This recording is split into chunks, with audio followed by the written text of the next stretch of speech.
The association of former UK Prime Minister Tony Blair with the Gaza trusteeship builds on the tradition of Western humanitarians who sought to humanize colonialism by grafting onto it a duty of care. Trusteeship assumes a world divided between childlike people deemed incapable of looking after themselves, a characterization now applied to the Palestinian people of Gaza, and the supposed adults, Donald Trump, Tony Blair, and others. At the heart of this model is racism.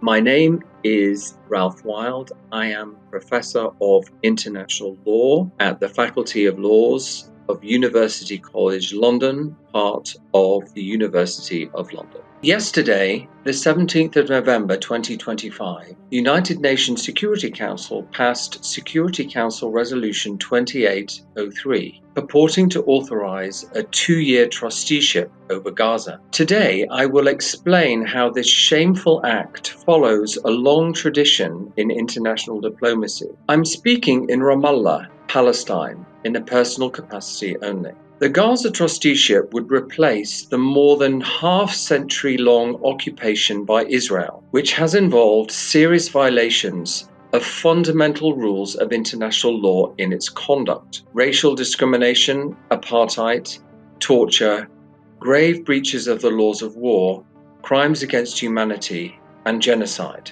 At the heart of these rules of international law is the duty of trusteeship. Dominion by the trustee, Israel, should be exercised selflessly in the interests of the ostensible beneficiary, the Palestinians of Gaza, not selfishly. There should be protection, not abuse. Befitting his role as an icon of Western liberal interventionism, the association of former UK Prime Minister Tony Blair with the Gaza trusteeship builds on the tradition of Western humanitarians who sought to humanize colonialism by grafting onto it a duty of care. This concept of trusteeship over people was adopted by Europeans for colonial rule over Africa at the Berlin Conference in the late 19th century, by the League of Nations after the First World War for the Mandate territories, including the Mandate here in Palestine, and by the United Nations after the Second World War for the Trust territories and all other non-settler colonies. Trusteeship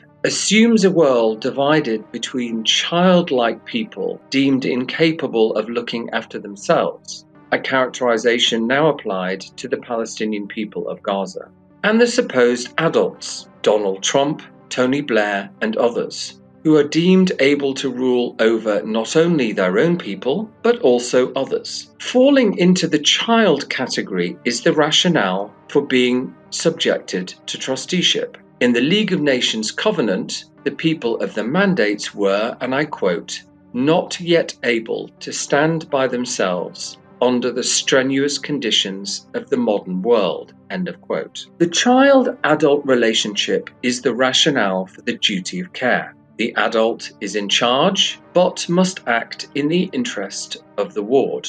The adult's responsibility is to bring up the child so that it will eventually attain maturity, to conduct tutelage, enabling development. The Gaza trusteeship will thus be temporary because it is transitional. The adults will build up local capacities for self-administration, the children will consequentially mature and attain adulthood, and the need for trusteeship will then end. At the heart of this model is racism. In the colonial era, a racist global standard of civilization, adopted within a system dominated by Europeans, determined who the adults and children were. No prizes for guessing who conceived themselves as the adults. Trusteeship was a self-serving sham, invoked in bad faith, serving as an alibi to rationalize colonial rule, which could now be justified as a civilizing mission. But the consequence of colonial liberation struggles after the Second World War, the end of formal colonization for non-settler colonies,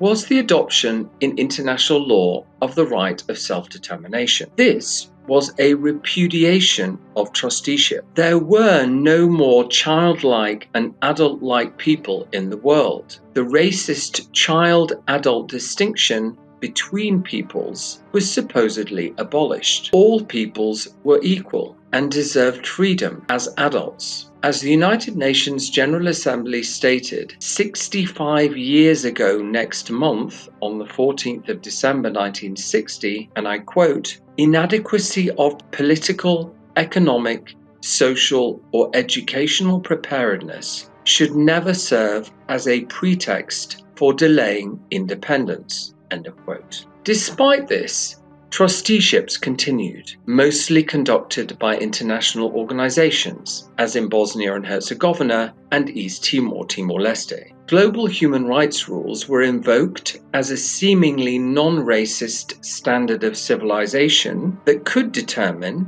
supposedly legitimately, where trusteeship was needed. International organizations were seen as capable of acting selflessly and thus performing the duty of trustee in good faith. In contrast to states, the US-led occupation of Iraq, bad, the UN in East Timor, good. And temporary arrangements, when actually followed, yes, East Timor, no, Bosnia and Herzegovina, were seen as genuine trusteeships, in that they didn't endlessly defer independence as the sham colonial versions had. I wrote a book on these arrangements and their antecedents in the colonial era. I am told that this book is being used as the manual for the Gaza trusteeship. This horrifies me. At the ICJ advisory opinion case last year, I had the privilege to argue for the League of Arab States, based on my academic research, that the Palestinian people had a legal entitlement to be free of the Israeli occupation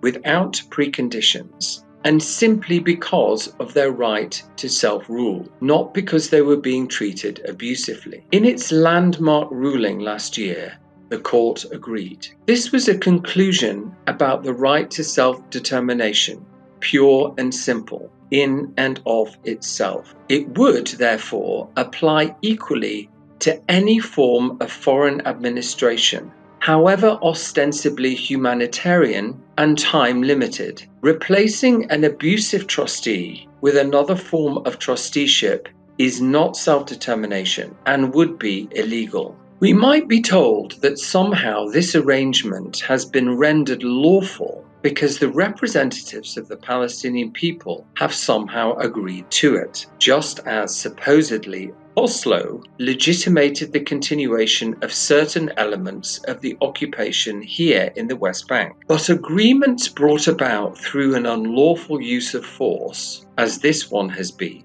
and contrary to peremptory or Jos Kogan's norms of international law, norms covering fundamental subject matter, which for this reason can't be limited by any other norms of international law, as this one is, the right of self-determination is a peremptory norm, such agreements are void. As I argued for the Arab League before the International Court of Justice, and also the International Criminal Court, also last year, the best approach in such situations is to say that such agreements may be in force insofar as they are compatible with the peremptory legal rights of the Palestinian people. For example, if they are concerned with providing the resumption of urgently needed humanitarian aid, but those provisions which are not, such as permitting the trusteeship, are void. We might also be told that these illegalities have been somehow cured by UN Security Council 2803, which was passed yesterday. Indeed,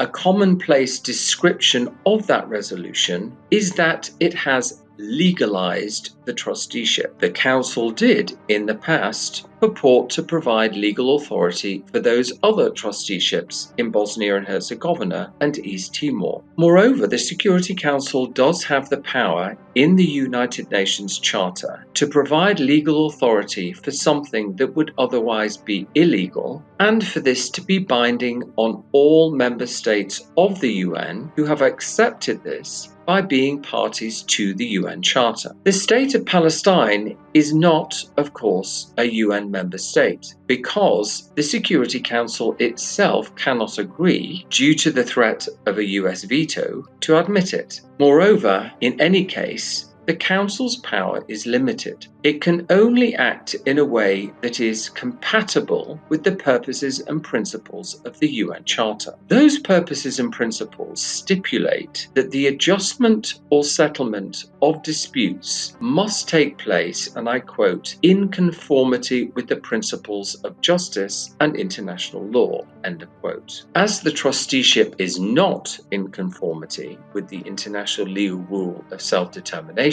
and this legal rule has peremptory status, in purporting to authorize the trusteeship, the Council is acting beyond its lawful powers, ultra vires. As such, the authorization is legally void. This is the same problem the Palestinian people faced over a century ago when the Council of the League of Nations, very roughly speaking equivalent to the UN Security Council, purported to vary the provisions of Article 22 of the League Covenant, which stipulated that Palestine was in a class of mandated territories that should be provisionally recognized as independent states, to instead permit the UK to retain control as trustee to implement the Balfour Declaration commitment to establishing a Jewish state here in Palestine. As I argued in my academic publications and before the International Court of Justice last year for the League of Arab States,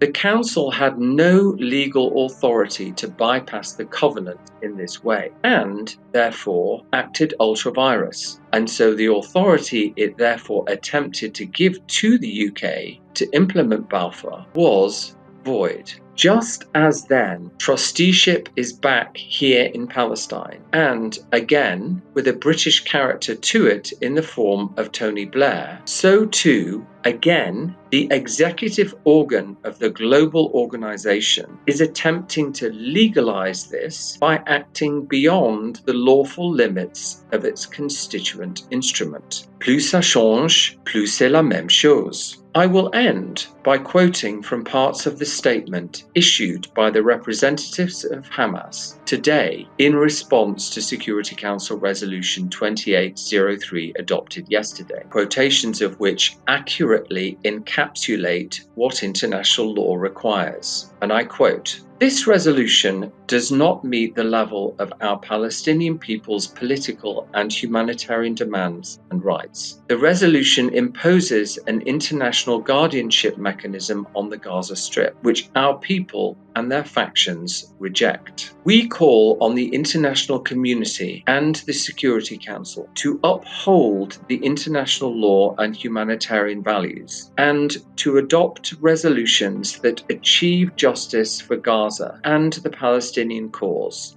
through the actual cessation of the brutal genocidal war on Gaza, reconstruction, ending the occupation, and enabling our people to self-determination and establish their independent state with Jerusalem as its capital." End of quote. Thank you.